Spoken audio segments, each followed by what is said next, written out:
The sky over Germany was burning, not from sunsets, but from dying engines and falling men. In October 1943, pilots who once ruled the clouds looked up and saw something impossible. American bombers flying deeper than ever before, and beside them, a sleek silver shape that didn't belong to this world. It moved like lightning, struck like vengeance, and carried the promise that the tide of war was about to turn. This was the moment the hunter became the hunted. If you're watching this right now, hit like, subscribe to WW2 Secrets, and tell me in the comments, where did you first hear about this story? Because today, we're not just talking about a plane. We're diving into the legend that changed the war, the P-51 Mustang. The night hung heavy over Germany, October 1943. In a dimly lit Luftwaffe control room, radar screens pulsed like tired hearts. Lieutenant Klaus Muller rubbed his eyes. The smell of burnt coffee and ozone thick in the air. The blips shouldn't be there yet, they were. Dozens of them crawling toward the heart of the Reich: Berlin, Munich, Augsburg. American bombers. Too deep, too far. They should have run out of fuel long before now. Then came the reports that froze the blood of every man staring at those screens. These bombers weren't alone. They were flanked by something fast, something unknown. A new fighter, long, slender, almost beautiful in its menace. Impossible, one officer whispered. No fighter can fly that far. But one could. And that machine, the P-51 Mustang, would change everything. This isn't just the story of an airplane. It's the story of an idea that shouldn't have worked, born from desperation, forged by cooperation, and refined through sheer will. At first, even its creators doubted it. The P-51 almost never existed, and when it did, it was dismissed as a disappointment. Yet history would turn on its wings. In the dying light of 1943, the skies over Europe had become a slaughterhouse, the U.S. 8th Air Force was bleeding pilots faster than it could train replacements. Bomber crews joked grimly that their survival odds were worse than a coin toss. And while the ground war raged across continents, another silent war was being fought above the clouds, a war of endurance, fuel, and faith. To understand why the Mustang mattered, we have to start here, in that hopeless moment when the Allies' grand strategy was collapsing in the cold German air. The American dream of daylight precision bombing was being torn apart by Messerschmitts and Focke-Wulfs. The men inside those flying fortresses needed something that could fly with them all the way through fire, fear, and flak, and still fight when it got there. And that impossible wish, that desperate need, was about to summon one of the most extraordinary machines ever built. By 1943, the air war over Europe had turned into a grim arithmetic of death. Every morning, hundreds of silver bombers lifted off from England's fog-soaked fields, engines rumbling like thunder crews, clutching Lucky Charms and silent prayers. By nightfall, too many never came back. Whole squadrons vanished into the clouds, leaving only empty bunks and folded flags. The problem wasn't courage, it was distance. Once the bombers crossed the Rhine, their fighter escorts had to turn home, their fuel nearly gone. The men who stayed behind in those massive B-17 flying fortresses and B-24 Liberators faced the full fury of the Luftwaffe swarms of Messerschmitt Bf-109s and Focke-Wulf W-190s, slicing through their formations with cannon fire that ripped wings apart in seconds. Losses were catastrophic. On missions deep into the Reich, Schweinfurt, Regensburg, Bremen, as many as 1 in 4 bombers were destroyed. That wasn't warfare. It was attrition, a slow execution played out above the clouds. The 8th Air Force, once proud and powerful, was bleeding to death in the German sky. And yet the Allies couldn't stop. The entire strategy of daylight bombing, the belief that they could destroy Germany's industrial heart and shorten the war, depended on pressing deeper, striking factories, oil plants, and rail hubs in broad daylight. But every mile forward meant fewer bombers coming home. The existing escorts were prisoners of physics. The P-47 Thunderbolt, huge and muscular, simply couldn't reach Berlin. The British Spitfire, agile and deadly, was shackled by its short range. Even the twin-engined P-38 Lightning, brilliant on paper, stumbled at high altitudes over the frozen European winter. None could protect the bombers, all the way in, and that made the mission suicidal. Inside the cramped bombers, men counted minutes until the escort turned back. Then a voice over intercom: fighters, returning home. The moment it came, stomachs clenched. Every gunner knew the next hour would be hell. German interceptors poured in wave after wave, until the air itself seemed made of tracer fire and smoke. Back in England, commanders studied the numbers in disbelief. Training couldn't keep pace with the losses. At this rate, daylight bombing would collapse within months. And without it, without the constant hammering of German industry, any invasion of Europe would be a nightmare. Something had to change. The Allies needed a fighter that could fly farther, fight harder, and escort the bombers to the heart of Germany and back. A machine that didn't yet exist. But its spark had already been lit, not in Washington, not in London, but in a single phone call that would change the course of the war. April 1940. The world stood on fire. France was collapsing, and Britain braced for invasion. In a cramped London office, the British Purchasing Commission picked up the phone in desperation. Their request to America was simple and impossible. Instead of producing outdated P-40 Warhawks under license, could North American Aviation design and build an entirely new fighter from scratch? In just 120 days, on the other end of the line, James Dutch Kindleberger, president of North American, paused for a long moment. His company had never built a fighter plane. They made trainers and bombers, not sleek killers of the sky. But behind Kindleberger stood a man who lived and breathed aerodynamics. Edgar Schmude, a German-born engineer with the precision of a craftsman and the soul of a racer. Schmude had one obsession: speed through simplicity. They accepted the challenge. In the sweltering California heat, teams of engineers worked around the clock, fueled by coffee, cigarettes, and fear of failure. The design they created wasn't just fast, it was elegant in its efficiency. Schmude rejected the traditional patchwork skin of riveted metal. Instead, he used large, single-piece panels that hugged the airframe like polished armor. Less drag, more strength, faster production. Every inch of the aircraft was shaped with purpose. The wings used an experimental laminar flow profile, keeping the airflow smooth and reducing turbulence. The radiator sat beneath the fuselage, positioned so perfectly that it generated thrust instead of drag, a small miracle of physics hidden under a sheet of aluminum. It was a machine that whispered through the air instead of tearing at it. Only 102 days after that phone call, the prototype NA-73X took to the skies from Mines Field, Los Angeles. Test pilot Vance Breese eased the throttle forward. The plane leapt like it had been waiting its whole life to fly. It was stable, responsive, almost graceful. Reporters called it promising. Schmude smiled, but only for a second. Because he knew the truth, the Mustang's body was perfect, but its heart was weak. The engine, the Allison V1710, gasped for air above 15,000 feet. It was fine for low-altitude recon or ground attack, but in the cold, thin sky where the real war was fought, it was helpless. The dream of a long-range escort fighter died before it even began. For now, the Mustang was just another aircraft, fast, clever, and forgettable. Yet in that hangar, under the smell of oil and metal, Schmude and Kindleberger refused to give up. Somewhere inside that beautiful frame, they knew there was greatness waiting to be unlocked.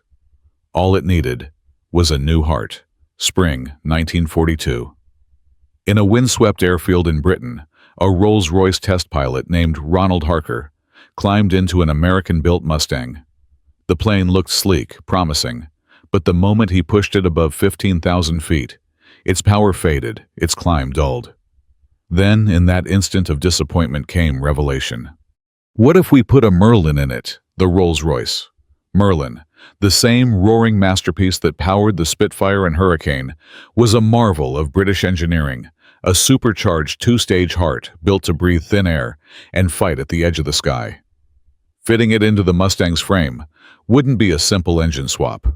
It would mean redesigning the aircraft from its core, cooling systems, center of gravity, structural reinforcements, all recalculated from scratch. But if they could pull it off, they'd create something entirely new, a fighter that could outrun, outclimb, and outfight anything in the air. Across the Atlantic, North American Aviation took up the challenge. Engineers worked shoulder to shoulder with British technicians, blueprints covered in both imperial inches and metric scribbles. They weren't just blending metals. They were fusing two philosophies: British precision with American boldness. The first test flight has confirmed what everyone suspected with the Merlin engine. The Mustang wasn't just good. It was extraordinary. The transformation defined three revolutionary ideas that changed fighter design forever. First, range without compromise. Until now, every extra gallon of fuel meant less agility, less climb, less survival. The Mustang shattered that rule. Its laminar flow wings and ultra-clean fuselage cut drag by nearly 30%. It could fly farther and faster than anything before it. Second, the fusion of endurance and dominance. The P-51D carried nearly 490 gallons of internal fuel, twice that of a Spitfire. With drop tanks attached, it could escort bombers over 1,600 miles, all the way to Berlin and back, and still have the performance to dogfight Germany's best. In aerial combat, it achieved an astonishing 11-to-1 kill ratio against the Luftwaffe. Third, mass production without losing quality. North American perfected an aircraft assembly process that rivaled Detroit's car lines. Over 15,000 Mustangs were built, each one nearly identical, each one lethal. But behind these numbers lay something more poetic, an act of unity in a world divided by war. On one continent, British engineers shaped the soul of flight. On another, American factories forged it into steel and rivets. And together, they didn't just build a fighter. They built hope with wings. In the roar of the Merlin engine, the Allies found their answer, the sound of air supremacy. And when the Mustang took to the European skies again, it would change the rhythm of the war itself. Winter, 1943. The first P-51B Mustangs thundered into the European theater, not as prototypes or experiments, but as weapons. On the runways of East Anglia, crews touched their gleaming fuselages with disbelief. The war-weary bomber crews called them angels with silver wings. And soon, they would prove worthy of the name. When the P-51s first escorted the bombers deep into German airspace, the effect was immediate and devastating. For months, the Luftwaffe had ruled those skies, swooping down on unescorted B-17s like wolves on stragglers. But now, as the formations crossed the Rhine, something new appeared high above the bombers, fast, sleek shapes diving with the sun behind them. The hunters had become the hunted. At Schweinfurt, at Regensburg, and beyond, the pattern changed. Before the Mustang losses could exceed 20%, entire squadrons erased from the map. With the Mustang losses dropped to under 5%. It was more than statistics. It was survival. For the first time, bomber crews could see the distant glint of their escorts as they turned for home, proof that someone was watching over them all the way. But the Mustang pilots didn't just defend. They attacked. Allied commanders gave them new orders. Don't wait for the Germans. Find them. Destroy them. And they did. Mustang squadrons began to roam far ahead of the bomber streams, diving on Luftwaffe airfields, strafing parked aircraft fuel depots and trains. The P-51 wasn't just a shield anymore. It was a spear. Each mission forced the Germans to scramble fighters again and again, exhausting fuel planes and pilots they could no longer replace. High above the clouds, duels played out like dances of death. A Mustang pilot's Merlin engine screamed as he rolled into pursuit. Below, a Bf-109 twisted desperately, its pilot's breath fogging his mask. Seconds later, a burst of .50 caliber fire, and the sky bloomed orange. But amid the exhilaration, there was a human cost on both sides. Many German pilots were barely 20 years old, rushed through training, and thrown into battle against veterans with superior machines. To the Mustang pilots, they were enemies. To history, they were the last remnants of a dying air force fighting a war they could no longer win. For the Allies, the change was total. The bombers could now strike anywhere, anytime, and return. The air war over Europe had shifted from a desperate defense to an unstoppable offensive. In the thin air above the Reich victory, no longer seemed like a dream. It was visible, gleaming and flying at 25,000 feet in the shape of a silver Mustang.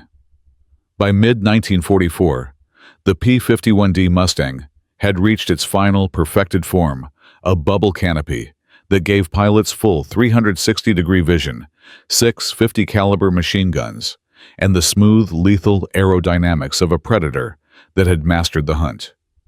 This was the aircraft that would escort bombers over Berlin, tear through the Luftwaffe's finest, and clear the skies in the weeks leading up to D-Day. When those engines roared to life, it wasn't just another mission, it was the opening movement of air supremacy. During Big Week in February 1944, waves of Mustangs led bombers in massive raids against Germany's aircraft factories. The Luftwaffe fought back with everything it had, but it was bleeding out. By spring, Allied pilots controlled the skies, and Germany's once proud Air Force was dying faster than it could breathe. Every dogfight carried a paradox. The same young German pilots who climbed into their Messerschmitts, dreaming of defending their homeland, were met by swarms of Mustangs they could barely evade. Many barely had 40 hours of training. The sky became a graveyard of burning aluminum, of victory bought in youth and smoke. For the Allies' success came with its own moral weight. The Mustang's triumph enabled the relentless strategic bombing of Germany's cities. While the fighters' escorts made deep raids possible, precision often gave way to devastation. Hamburg, Dresden, Cologne. Cities where the line between military and civilian dissolved into firestorms. The P-51 made those missions survivable, but it also made them inescapable. Even as it dominated the skies, the Mustang's legend cast long shadows. Other Allied aircraft, like the P-47 Thunderbolt, remained unmatched in toughness and ground attack endurance. The twin-boom P-38 Lightning excelled in the Pacific, where long overwater range mattered more than altitude. And in hidden hangars across Germany, the future was already whispering in the whine of the Me-262 Schwalbe, the world's first operational jet fighter. It was faster than any piston-engine aircraft on Earth.